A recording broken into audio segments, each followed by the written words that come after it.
a master engineer that can build giant megastructures that benefit its ecosystem. A destructive agent of chaos that can wreck acres of farmland.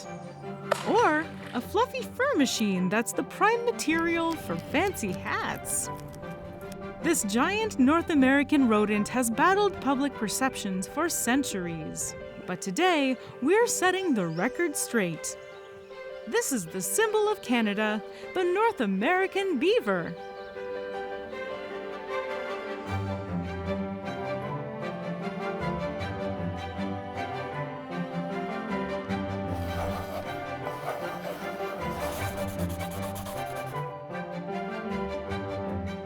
Hi, I'm Danielle Dufault, and you're watching Animalogic. Beavers are one of the most recognizable animals in the world, and today we're in Algonquin Park looking for some.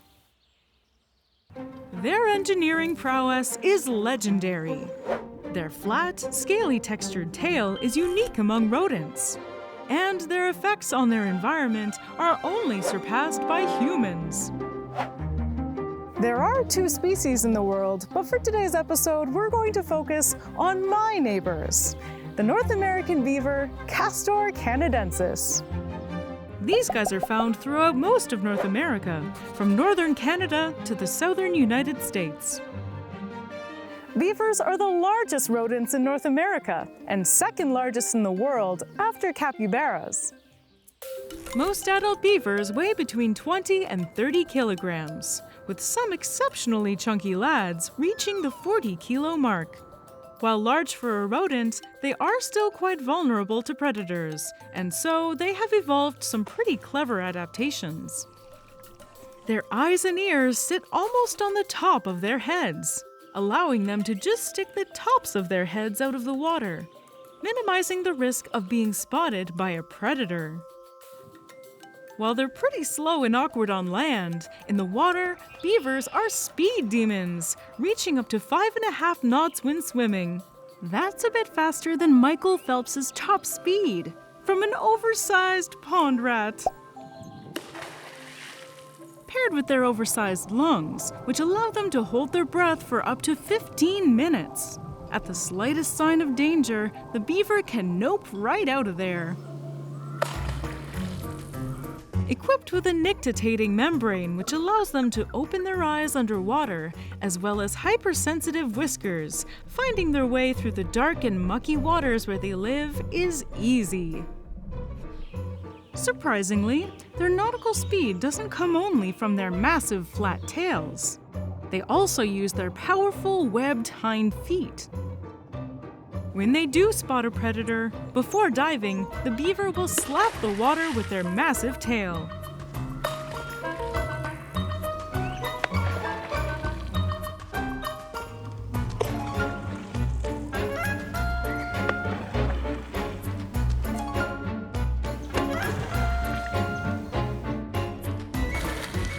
This is a warning sign to other beavers to hide in the depths, as well as a way to spook the predator.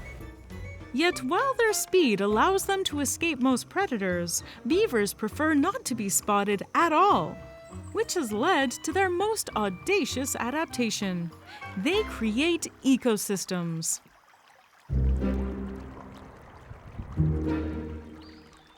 Other than humans, beavers are the animal that modify their environment the most. They make dens, dams, and canals to improve their living conditions and survival rates.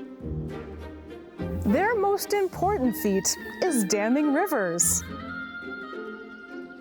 To do this, they cut down trees and move hundreds of kilos of wood, rocks, mud, and grass to block the path of a river.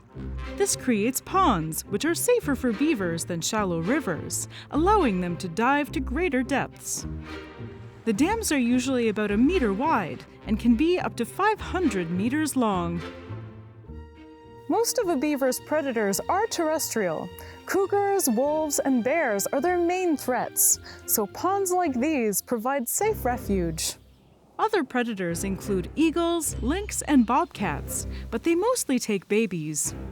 Who would eat a cute little beaver baby like this? If the beaver lives in a natural pond or a big enough river, they won't make a dam as they already have the protection of deep water. But when they need it, they'll go to extreme lengths to make it happen.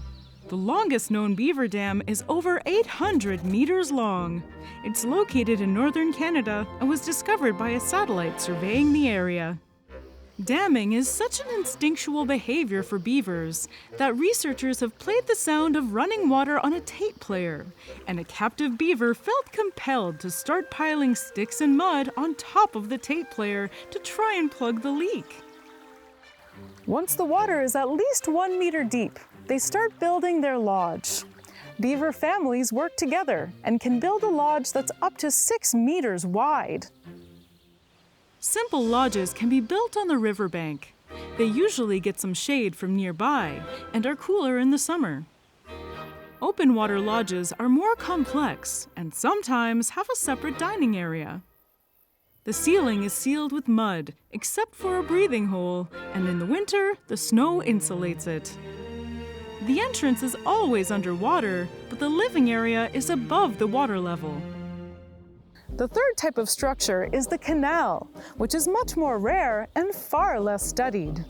They dig these canals using the sharp claws on their front, non-webbed paws in order to connect separate ponds to shorten their commute, to get food from farther away from their lodge, and to move building materials between ponds. They're like their own little underwater highways. Beavers mate for life, and their lodges are usually home to 3 generations of beaver: the mated pair, their kits, and their yearlings. The kits are great swimmers after just 1 week, but their mom will carry them around either on her tail or in her arms. Aww! While they can swim, at that age they're still too buoyant to dive. Double aww! Beavers are quite social animals. In order to communicate with beavers that aren't in their family group, they create scent mounds at the edges of their territory. They bring mud up from the bottom of the lake or river and use their tail to pat it down around sticks. Then they mark the pile using the castor oil produced by their anal glands. It can have quite a distinct sound. Can we hear that again? Great, just great. These mounds also make it easier for the beavers to slide in and out of the water.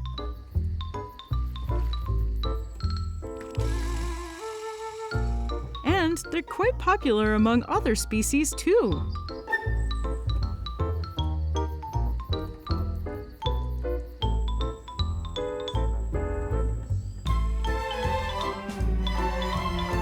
After about 2 years, the young beavers will move out of their parents' house and start looking for a partner of their own.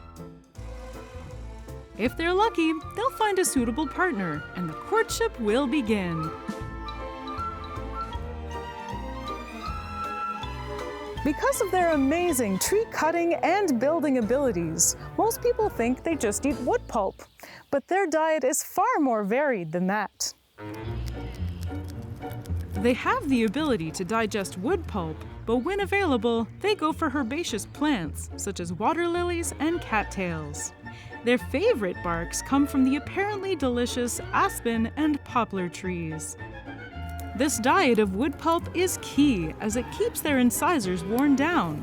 A must, as they never stop growing.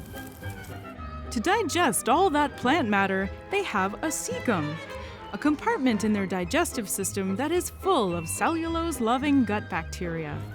These gut bacteria break down hard plant matter and turn it into more digestible compounds for the beaver. They spend the summer months collecting food for the winter and bringing it into their lodges, where the frigid winter waters preserve the nutrients in their hoard, like a refrigerator. In addition to their natural cold stores, they also build up fat reserves in their tails. In case you're wondering, it's hard to the touch, like rough leather. Speaking of the cold, lean months, beavers have a double coat to help keep them warm in the cold North American winters. They have a layer of soft inner hairs and a thicker layer of long, coarse hairs on top of that, which are then covered in an oil called castoreum to waterproof them. Unfortunately, their fur almost cost them their life from the 1600s to the 1800s. Their fur was highly valued in Europe, where it was used to make felted fur hats. At the peak of the beaver fur trade, over 80,000 beavers a year were trapped and sent to European haberdasheries. On top of that, castoreum became commonly used in perfume and food due to their vanilla scent. Their population crashed from 200 million to the brink of extinction. Luckily, environmental protections as well as changes in fashion styles saved them. They have since recovered to a population of about 10 to 15 million, which is still less than 10% of their original numbers. Their return has also meant a revival of rodent engineering in America and the animals that live in beaver-made homes. Beavers literally build ecosystems. All of that plant chomping has a profound effect on the environment. And unfortunately, that's not always great for humans. In some areas, their dams flood agricultural land and destroy crops. They can also knock down trees in public parks or near houses. In areas of human-beaver conflict, beavers are usually removed, especially in areas where they were introduced and have become invasive, such as Patagonia. But to other animals, it's a crucial part of their survival, as it provides protection from predators and a constant source of food. Waterfowl, for example, do much better in beaver ponds than in rivers or larger natural ponds. Duck populations are up to 75 times larger in areas with beavers than without. Swans and geese like to make their nest on lodges on the safety of a stable structure far away from predators. But most importantly, it provides homes to amphibians and fish. These beaver ponds provide safer and richer environments than deep natural ponds or shallow rivers.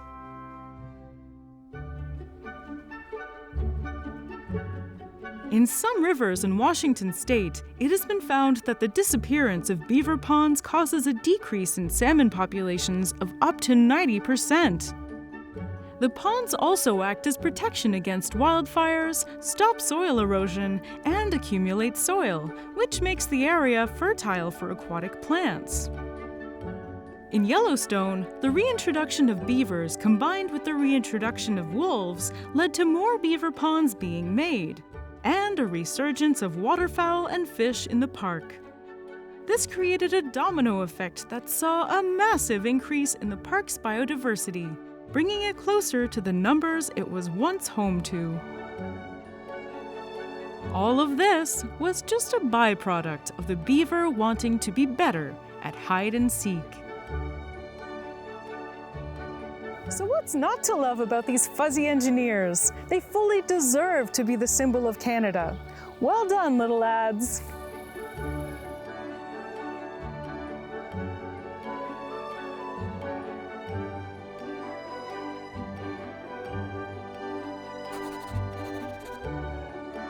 So what should we talk about next? Please let me know in the comments and be sure to subscribe for new episodes every week. Thanks for watching. See ya!